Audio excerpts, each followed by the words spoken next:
Welcome back to Pen and Prosper, a podcast where JT Lawrence is coaching me, Melissa Delport, to be a six-figure author, and we are on the internet. I almost forgot why we were here. Has it been that kind of day, Delport? Strategy session. I'm so excited. So this is one of my favorite episodes to film. I love them. Strategy session. We're getting in, we're getting out, because you have somewhere to be in 28 minutes. So we are going to make this short, sweet, and streamlined. Before we dive in, as always, we would like to say a huge thank you to our paid subscribers, to our editor extraordinaire, Elise, and to Vellum, the ebook and book formatting software that we could not live without, for being a paid sponsor of the show. To try Vellum out, you can use the link tryvellum.com/pen and prosper. Yes, and that allows you to format as many ebooks as you want, and you will not be prompted to pay until you try to generate the book in question. So you'll know exactly if you've nailed it before you try and use it, or before you have to pay for it. Okay, it's Q2 strategy. Here we are on the 1st of May, so we're only a month late. Or we could do Q3 strategy, because that makes more sense, looking ahead. Yes, true story, because we've got 1, 2, 3. Yes. Okay, we missed Q2. And we'll do Q3. That actually aligns because of the Amazon ads. Having just filmed the episode with Rob. If you haven't watched it, go back and watch our Amazon episode with Rob, because he was fantastic. So, friend, I know your strategy's changed quite significantly, because you're back managing your own Facebook ads, and I don't know what's happening with the Shopify store. Like, I'm very, very interested to hear yours, because you've been very busy and you've been in your conference era, so you've had all this information. Mine won't take long at all. I'm desperate to hear about your Kickstarter, because we heard nothing but Kickstarter for weeks. We heard nothing. You know, like, I'm literally working on the special edition. I am working on it. Okay. So, because you haven't launched your Kickstarter, have you? No, not yet, but I'm getting closer. Like, before, it was always just like pie in the sky, but now it's actually happening. Like, I'm actually doing the design work. So okay. So yeah, give us your strategy. Okay, so that's part of the strategy stays the same. Writing and publishing 3 urban fantasy books, launching them all in Kickstarter first. Okay. Doing the ladder release that I always talk about. So that is Kickstarter first, then direct store, then wide, then Kindle Unlimited. Okay. And then I'm also writing Bad Book 7 just to close that series out. Also, I had about 300 pre-orders on that. So I thought, let me just write it and finish it out. I might write more Blade Butler in future, but for now, I want that series closed. Done. So I can focus on other things. Sorry, and that is bad number 7. 7, yeah. Okay, so it'll be a 7-book series, which is no small. I mean, that's good for read through, right? Yeah, and I think I can always add to it, because they are brothers and sisters and that kind of thing, and like bodyguard that we could go into his story. So if I want to go back into that world, it'll be very easy, and I can definitely do it. I've had enough of that now. I really want to write this urban fantasy. I'm loving it. And also, I told you I want to start writing with in different genres, just for fun, like once a year, write one book that I want to write, like a psychological thriller. Yeah, I'm even thinking like an ambitious romantasy. I think I would love to do that. Okay. So, and it's still the right time, market wise. So that gives me quite a lot of motivation and excitement to like, okay, now I need to really write and finish these books and get more books out there, instead of, I've got 6 urban fantasy books to write. It's like, I'm going to write 3 quite long urban fantasy books, and then I'm going to treat myself to a psychological thriller or a romantasy or whatever. And it's not that feeling of like, it's a lot. Like 6 books in a series, all in a row, is a lot, and it's very profitable. Don't get me wrong. Like, I know that I could get back to Dolphin if I did that much sooner. Where are we sitting now? Where are we on this scale? On the we had half, take that Dolphin and chop it in half. Poor thing. Bad Dolphin. You're a porpoise now. Little tuna. And it's a porpoise. When Annie was a baby, she said, I didn't do it on purpose. Oh, my baby. Oh, Ellie. Okay, but like you said, you seem, yes, your turnover has come down, but you seem much calmer. Oh, yeah. No, I've told you this before. I'm so much happier at this level. than I was at Dolphin, because Dolphin was so flippin' stressful because of the amount of money I was spending. Yes. Because if something went wrong, I would basically lose that massive investment I had made of buying the rights back. Like Yes. all that's done now. Yes, I still have a business loan to pay off and that kind of thing, but I don't have that like high pressure anymore, and it feels so Yes. good. Yes. And you know, like I feel like I'm living my best life. I'm living a millionaire life. I go and do yoga on Tuesdays and Wednesday mornings, and I walk everywhere, and I get my 12,000 You walk steps and you every send us day. voice notes that are huff and puff and voice notes. Yeah. Gosh, I've been thinking your brain God, really you got it. switches on when you Yeah. exercise. I'm And then I surprised we haven't dictate. heard a that's yoga. Guys, namaste. Just had an idea. Downward facing dog. I love it. So yeah, I really feel like I am enjoying where I am now. Whereas at Dolphin, it was very flattering. pressure. It was good for my ego. It was wonderful in lots of ways. I much prefer this. Much prefer this. I'm not saying I don't want to double my revenue. Of course I do. But Yeah. I want to do it in a way that allows me to live the way I'm living now, which I think is difficult, but I think we can do it. I think we can do it. Yes. Yes. Yeah. Okay. Okay, and then you've started redoing your Facebook ads. I know we had a great conversation with Blake. We had that amazing 3-part episode. I did this before, but what I learned at Mastermind is you've got to do your own ads, right? And would you So- say that applies to both your Facebook and your AMS and your Right. BookBub? Okay. So, everything. I think if you're in it, you're in it, you know, and it all works together, and you need to know what's working where. Yes. And the things feed each other. Like Rob was saying, he gets those amazing keywords that he knows converts on Amazon. And then you can use those keywords when you are looking at BookBub, doing a BookBub advertising, you know, Yes. which also Yes. converts the best. Then so it's all like a system. And if you can do all three, I think it's amazing. Yeah. So I'm doing my AMS again. I'm doing my Facebook. BookBub is also a big part of my strategy going forward. Because of the success of that latest BookBub featured deal I had, I realized that the power of a promo like that can really keep your sales going for a very long tail, much longer than I thought was possible. But I think it needs to be said that your strategy with the BookBub ad worked. You told me to do it. I didn't change it. It was pure bone idleness and not wanting to. I was so worried if I changed the setup so close to the BookBub launching that there might be a problem with the onset date. And having spent all that money, I panicked. You know me, I'm very flighty, very panicky. So I was like, no, what if I break my feature deal? And then what if something breaks? And then I send this BookBub out without the price reduced. Anyway, because your strategy worked, yeah. Don't worry about it, because you can get another BookBub. Yes, 100%, especially now that we know that little hack. Exactly. And if you want to know the hack, you need to go watch the old episode. No shame. I'll tell them again. But Delport, apply today. You'll be surprised, because I applied a few days ago, got it immediately. Oh, wow. It's book 1 of my urban fantasy. And they're 12 books. But like, it's exciting. If you haven't heard the trick about how to get a BookBub featured deal, you go and you fill in the information.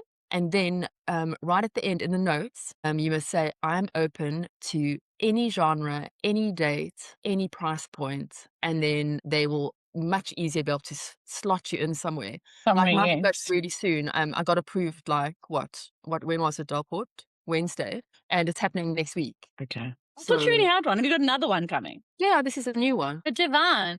So Blake also gave me some tips on that when I had a one-on-one, and he said, apply. So you apply, and you, instead of doing what you're doing, he applies to the 2 different genres. So whichever genres fit. And then in the comments, he says, I'm also open to those genres, so that they get and he says he actually thinks they get sick of him. And he applies the first week of the month and the last week of the month. And because there's something about, it was quite a complex conversation that we had, but basically it was also like a BookBub hack. And it was applying to multiple genres, I think, is whether you do it on one in the comments or whether you apply to both and then flip them in the comments. Because you don't know if it's a different person looking at a different, and it's so subjective to get selected. So I always like to have a BookBub feature deal request in. So if this gets turned down, well, I mean, I've just got this one, but if my next one gets turned, I'll wait a month after this one, like I did before, and then I'll start the process again. And if I get turned down on that day, I will apply for a new one for a new book. Okay. If I get turned down in that,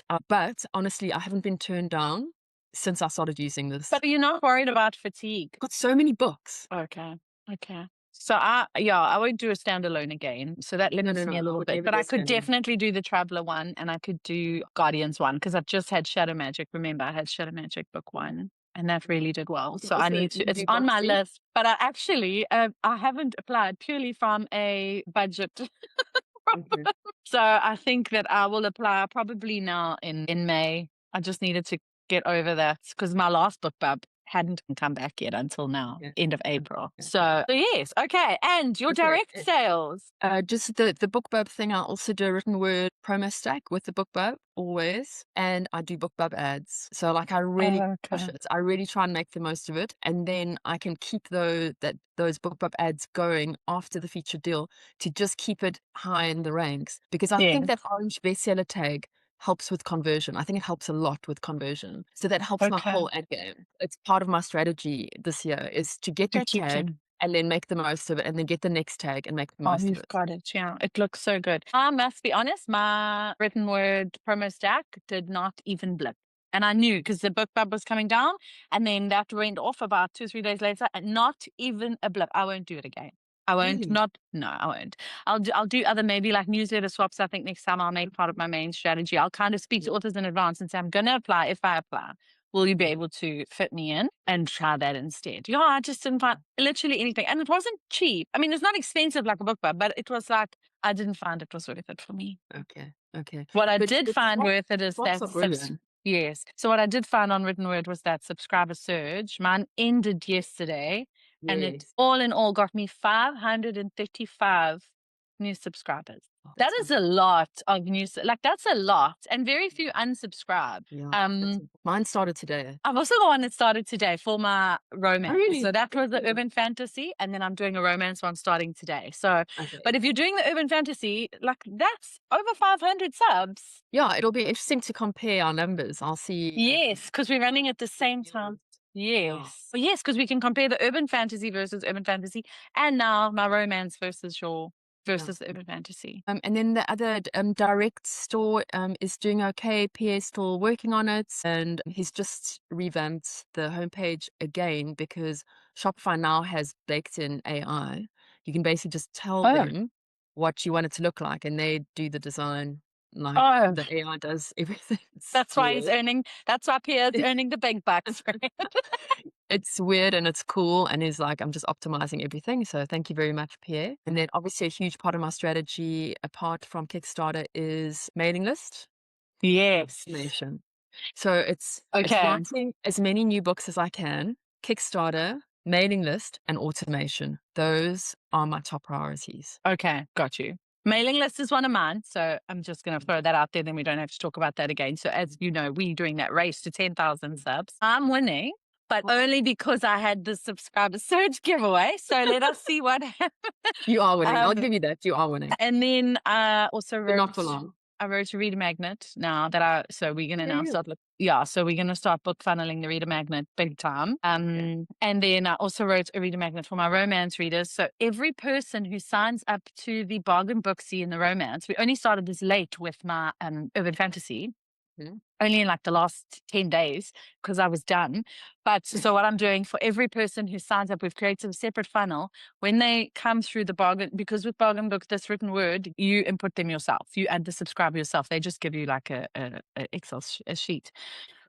We added them to a list where this one now says, oh, we hope that you win, but we want everyone to all grow something, blah, blah, blah. So here's the free story. And then they get sent that immediately off the bat. So then hopefully they like it, and then find, I mean, speaking about like you said, give them stuff. That's what, give gifts. Throw things at them. Speaking of mailing lists, have you started the Lisa Vino thing that I sent you? No, what is that, a ninja? I thought we were going to do. No, that's Tammy Lebrec. So yes, also very important. But Lisa Vino has just put out a thing, how to make money without social media, or how to market without social media, something like that. But it's basically about a mailing list. Okay. Yes. I did read it, and then I sent it to Paigey, because we are working on the mailing list, and she is managing the mailing list and the book, like all of that stuff. So So mailing list is huge for both of us, I think, in quarter Hang on, three. I'll just put a link to that in the Facebook group. Oh, good idea. What else? Is that it? Is that it? Are you done? Yeah, that's it. I'm done. Those 4 things. And also just to like try keep things simple, like last year was so hectic and so many translations and so many ads, and it was just too much. But of course I should say that I'm going to translate all my new books using Scribe Yes. Shadow. And Speaking of Scribe Shadow, I think this is the perfect time for a word from our sponsor. We would just like to take this time to tell you guys a bit more about Scribe Shadow. JT and I use Scribe Shadow tirelessly. We do all our translations through the app. It is incredible. Scribe Shadow is the perfect partner for indie authors who don't want to leave money on the table. They use cutting-edge AI to make novel translation fast, affordable, and super easy. In just minutes, your book can be translated into over 19 languages, and that is growing all the time with high-quality results ready to reach readers everywhere. And this isn't some faceless tech giant. Scribe Shadow is a small family-run team with indie roots. They've been in the trenches running a small publishing press, so they get the author grind. That's why they built a tool that's practical, budget-friendly, and designed with indie authors in mind. Plus, they offer cover creation, audiobook translation, and a simple one-credit system for everything. Best of all, you keep full rights to your work, and your books are never used to train AI. Scribe Shadow has been very generous and given us our very own coupon code, which gets you 30% off your first month of using the app. If you are looking at getting into translations, please would you consider using Pen and Prosper 30. That's PENANDPROSPER 30, and doesn't cost you any extra, and it just lets Scribe Shadow know that we are sending traffic to them and that we are supporting them. Yes, so translation, you say, obviously, and I think that is just a huge part of both of our strategies at any given time. As soon as the book comes out. 5, not do remember I wanted to do every single language under the sun. Yes. But I can't afford the ad time on that. So I must Right. just be realistic and responsible and stick with 5 until further notice. Okay. I think I'm going to do 2 to 3. France and Italy is definite, and Germany I'm umming and ahhing. I'm having some success with Germany. Do Germany. I know, but I struggle with Germany, and also the ratings aren't that good. I don't know. Germany and I've always had a love-hate, but I probably will. It'll be Germany, Italy, France. That's just I won't do.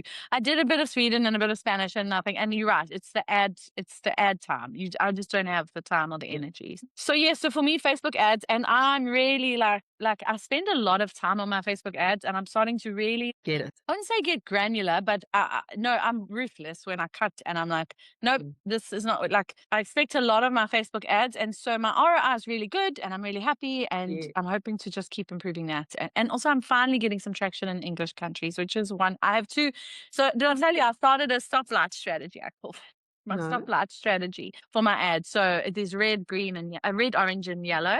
Red, orange, and green. Red at the top means stop. Green at the bottom means you can go. And orange in the middle means go slow. So literally that. So on my Excel spreadsheet, I have all my ads. So they start on a testing page. They stay there for 7 to 10 days. Then I either put them into the graveyard if I'm going to kill them, or I put them onto their own sheet. Once they get their own sheet, they start off orange. So orange means they have to be watched quite closely to make sure they behave. And then once an ad goes green, then I don't really have to watch it as much. Kind of, it's doing well. Then I'll check it every few days. Otherwise, there's just too many ads that I'm checking. And then I have some things that are golden ads. So when they go golden, that means that those ads are off the charts. The ROI on my one golden ad, I think, is 437%. Amazing. I don't. And then remember, my strategy is different, has been different. So I don't look at my attribution data. I agreed with Blake there. I just look at my money coming in. But it's easy for me because I started with a flat line. Yes. And I only have been running one ad at a time to each thing. Implementing Blake's strategy, which I'm going to start now, is going to change that up a little bit because I'm going to have to look at attribution data to see which of those ads is doing best. But I think I'm still going to do a little bit of a hybrid approach. And then I closed my Shopify store, the most liberating thing I ever did. So I was so tired of spending that 550 Rand a month, making no money, hate signing books. I don't like to, it's just, it's not me. We can look at it again in a year and we'll see if anything's changed. Yeah, maybe see if it's on the plate for this year. No. And also, particularly my local store. And then I didn't want to I thought, you know what, if I'm going to run Facebook ads, I want them as simple as possible. Ebook is simple for me to manage. Imagine now I've got to do direct sales. I've got to check, has that been delivered? And then someone says, oh, there was a bench spot. I don't want it right now. I don't want that. So I closed that. Got a new phone for a second TikTok phone. So we're going to start scaling up my TikTok accounts because I definitely am finding that I get organic traffic from TikTok. Okay, quick question.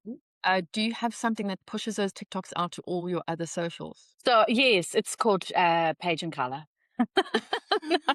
No, no. So I'm not actually sending them to YouTube because I think part of the demonetization was they call it inauthentic content when you have content that's too similar, blah, blah, blah. And I think those videos were doing it. We cleared. So YouTube at the moment, my strategy is completely pivoted. I'm still going to do my Barren Lands project, but I'm gonna focus on it in KU to start, and then Red Circle. So we've pivoted from YouTube to Red Circle. Okay. For now. And then Until for they now, remonetize you. until they remonetize, yeah, because it's just pointless. It's just, well, No, it's not absolutely. pointless. It's just, I'm not going to focus on something that's non-revenue. And then, so it's my ads, newsletter, close to Shopify store, and then Instagram Reels, trial Reels is a huge part of. Yes, we meant to talk about this, didn't we? So So many authors getting having so yes. much success with trial reels. So this is including why I'm our not. lovely Rachel Morgan. Yeah, so this is why I'm not going to use an automation right now, because trial reels, I don't think you can. Trial reels, you have to select, and it's quite a little finicky thing. So we have filmed. So what we're doing is we have filmed. Paige has the best hooks on TikTok, like the best hooks. She really does. Between her and Chatty, they come up with such good content. But Instagram obviously is far more like real, like they don't like a lot of AI content. So we've filmed literally a whole bunch of like, hold the book so you see the spine and then turn it and use exactly the same hooks that she's used on TikTok, but using them on things. They want me to do some more face content. I will do that. So, but I've brought in a girl, Carla, to help. So Carla comes twice a week and they sit and they work out the whole Instagram strategy I've said is on them. Okay. So yeah, so Instagram Reels, TikTok going up, newsletter. You're building a little empire there, hey, Delport. That's so funny. Do you know what the Trello board is called that we all on? It's called the Empire. So I've got a board, Paige has got a board, Carla's got a board, and then there's the Empire. Yeah, it just really helps Paige to have someone to like hand over some stuff. Yeah, and then you're also going to get Paige onto co-work, hey? Yes. And then my I have 2 pre-orders. Remember, one on the 11th of August and one on the 2nd of September. So I'm writing frantically. And then in Q3, so with the sports romance, so I've always said there's like the Sailing series that I wrote is like starting this new adult romance brand. But Hollow Hearts, I think, has huge potential because it's the Chloe Walsh comp, the Binding 13 comp, and that's massive. So Q3, I want to do merch on Fourth Wall. And I'm going to do merch here, even if it's just for us to wear in our Instagram reels, in our, like, you know, that whole fake it till you make it like thing. And sports romance merch is massive. It's all those like football jerseys and like, it's huge. If you search for like Binding 13 merch, you can't believe how much stuff they make. So that might be when you decide to keep going with your Shopify store. No, I don't think it'll sell here. I just don't think it'll sell here. No, you sell to the US. I know, but Fourth Wall is free. They just take. Remember, did you watch the episode with Rachel? No, I haven't. So the Fourth Wall episode, for me, it's just the model works better. So they take a cut, but they don't. So if you don't sell anything, you don't lose anything. It burns me to have a store that I'm paying for and it's not getting any sales through it. It's like that to me is a complete waste of money. Yeah, but if you're going to be doing merch, then don't you want to sell to the US market? So that's what Fourth Wall does.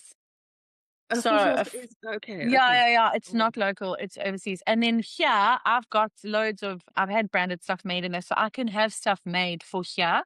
And you know what, if people really want it, drop me an email, I'll send you an invoice. Like it's not enough to warrant a store here. Do you know what I mean? It's not like people can still buy my books. They're just not going to go onto a store and do it. They're going to do it through, hey Melissa, I saw your books, can I get a copy? I did a sale. I was like, I'm closing my store. Friend, I think I sold 6 books, one set. Shame. Like, do you know what I mean? As a clear out, and I had like a huge discount. So I've just realized that direct sales here in SA is not for me.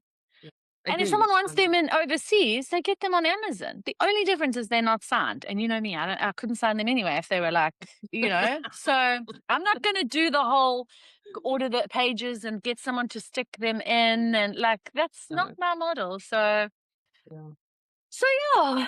Excellent. So that's it. That's the plan, friend. That is the plan. I think that's everything. Fast growth. I write on my window. The reader magnets. I'm definitely getting signups from the reader magnets in the back of my books. I can't believe I've never thought of. Same. Yeah, I'm really enjoying having that reader magnet, and I'm going to write more and have different ones in different places. Yes, clever. I've got a list to do another 3 more. I did the 2. And the one I'm really, really happy with, the one for the new adult romance, I think it's a very strong lead into that brand. I'm really struggling though with the book I'm writing now, Saving Spencer. I'm not enjoying it at all. You know, when you're like, "Oh, this book Oh, is, no. this is one that I want to put in the bottom drawer." Oh, but, dear. but it's a pre-order, so it But it's a can't pre-order. stay in the bottom drawer. I'm like, dang it. Is it just a pre-order in English? Yes, Okay. yes. So what you could do if you really didn't want, I'm not saying don't write the book. You should probably write the book. But if you really don't want to write it, you can write to Amazon and say, I no longer want to write this book. Can you please cancel the pre-order and not penalize me? And just see what they say, because they have done that for me before. No, I mean, I've written 50,000 words. I'm nearly done. Like, Oh it's no, then done. you must. It's just, I would say, and you know, you always, as an author, you always have your books in like a scale of which are your Yes, favorite. And I'm yes, going to quite confidently say that this will probably be the bottom of that barrel yes. in terms of what like, it just Yeah. doesn't have that, that thing in every book you write that you look back and you go, "Mhm, Yeah. that was amazing." Yeah. I haven't, Yeah. I haven't had that moment in this Does one. it have butter? It sounds like it's missing butter. The I universe know is we've saying had to some. Theodora Taylor. Yeah, it does. I mean, they trapped together after a disaster, and it's got a lot of that. It just, I don't know. I don't know. I don't know what it is. I think I also am so excited to write Hollow Heart because Hollow Heart Yes. is so much, is I think going to be the one that does so well in that brand. Yeah. And this is kind of like I have to get this out. I know. I'm the same with Bad at the moment. I'm like, I just want to finish this book I so felt that I that can when you write were talking what I want to about it. write. Yeah. Yeah. And then obviously quarter four, I want to get back to my urban fantasy as well because I'm missing it so much. And it makes sense. Shadow Magic is currently making me the most money. Who would have thought? You. But like by a lot. And then I'm like, I need to write another 6-book urban fantasy series. What are we doing? Yeah. Sitting around writing Yeah. this stuff. But Yeah. there's just not enough hours in a day to write all these books. Yeah. But now that you're thinking more with the business in mind, you will make better decisions about putting those pre-orders up and what to write next and that kind of Yeah, thing. yes, You will always, definitely. before you do any pre-order now, you'll look at what's selling best and that'll guide you. Whereas Yes. before we were just kind of like trying to work out what we were doing, what your strategy was. You didn't know 6 months ago that you're going to get your rights back. Yeah. Yeah, yeah, yeah. So Right. we were like doing all Yeah, sorts we of were like other things. flying blind. Yeah. That's also a huge part of my strategy is that I think I need to move into a business model, actual business entity. As the income is coming up, we're creeping towards that 6-figure. I was kind of asking chat like this and that. And if you earn over a certain amount, like that comes, there's like lots of things that like implications to it. You know what I would I do? I would speak to just, Charlene Hartnady Mhm. and ask for her accountants and ask what kind of business she has. That's a good Probably idea. That's a good yeah, idea because she's just big. copy her. Yes, because I don't want to. But you want an accountant who knows the author business, because I promise you it's such a ball Yes. ache if they don't. Yes. And also the structure of it. I want to know that should something happen to me, my books, the amount of money that's being made now can make a significant impact on my children's lives. And if something happens to me and they close my account, because, I saw that Carol Hart on that much hated interview said something about, or I found a thread on Reddit or something. She said something about she has publisher status with Amazon. Anyway, I did ask Chatty and he was like, there's not really such a thing as publisher status. So I don't know what she meant, but I thought maybe she just means she's registered as a business as opposed to an individual. Yeah, I think we're done. I think that's it. That's exciting. Look at us go. Where are we off to, Yeah. by the way? I'm going to pick Ali up from her extra study club that she does Oh, stunning. voluntarily on a Friday afternoon. My baby. Oh, she's such a sweetheart. Oh, bless. Okay. Well, don't be late for that. I am No, off to, it is a public holiday here, as you know. I think it's Workers' Day. So look at me working on Workers' Day. Is it well done, Workers' well Day? done. On your I test. know. Yes, it's Workers' Day. And, but we are now having Murray's family around for a bra. And I'm so excited because Lovely. I get on so well with his cousins. Like, Oh, they no, are brilliant. hilarious. Yeah, yeah. They're much younger than me, but I don't know. I just feel like we're on the same level in like maturity. Yeah, that tracks. We have such a jewel, honestly. So yeah, so they arriving at 3. So I have some time to just go put my Cool. feet up and I'm No, giving my not son. putting your feet up. You're going to be doing Amazon ads. Oh yeah. Okay, wait, I think that we Okay. have got great strategies. I'm excited. Excellent. Me too. And then we're Okay, going to end, cool. and I think quarter 4, my strategy is going to change to hit 6-figure author. I think Yes. it's coming. Either quarter 4 or quarter 1. Okay. I think you might get there sooner than you think, but let's see. Yes. Ooh, from your lips. Right. Okay. Before we go, another huge thank you to our sponsor, Vellum. Without whom we would not be putting books on the internet as easily. And I hope you have a beautiful, beautiful weekend. You too, Delport. So nice Well, talking to you. So, I'll say hi. I will. Bye.